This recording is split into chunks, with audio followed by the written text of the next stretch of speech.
प्रस्तुति।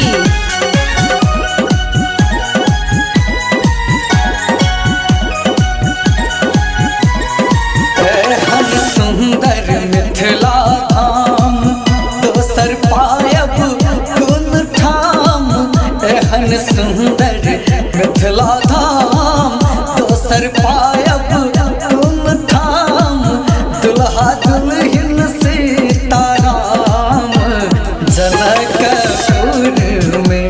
यो दुल्हा दुल्हन सीताराम जनकपुर में।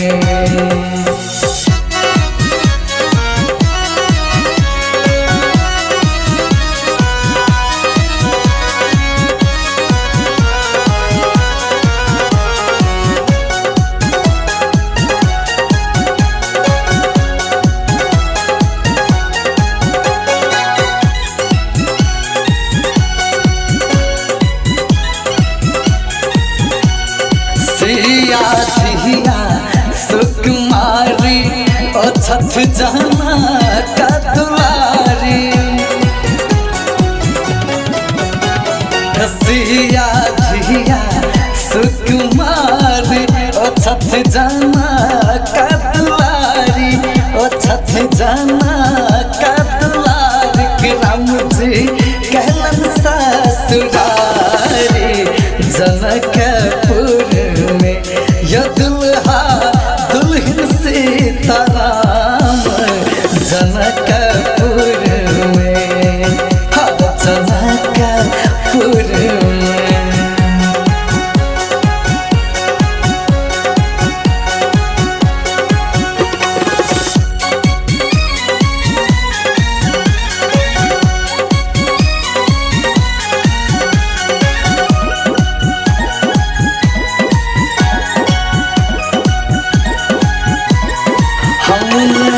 करबै ककर आस जखन मिथिला हमर बास। हम नहीं करबै ककर आस जखन मिथिला हमर बास। जखन मिथिला हमर बास हमर बहिन बास खास जनकपुर में। यो दुल्हा दुल्हन सीताराम जनकपुर में। जनकपुर में।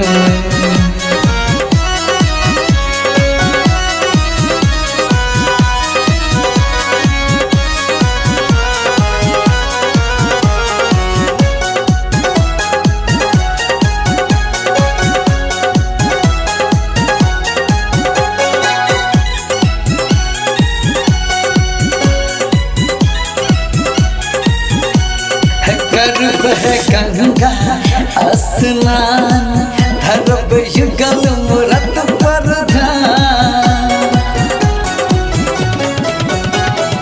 करबह गंगा स्नान धरब युगल मूरत पर ध्यान। धरब युगल मूरत पर ध्यान। जेकर सेवक हनुमान जनकपुर में। यो दुल्हा दुल्हन सीताराम जनक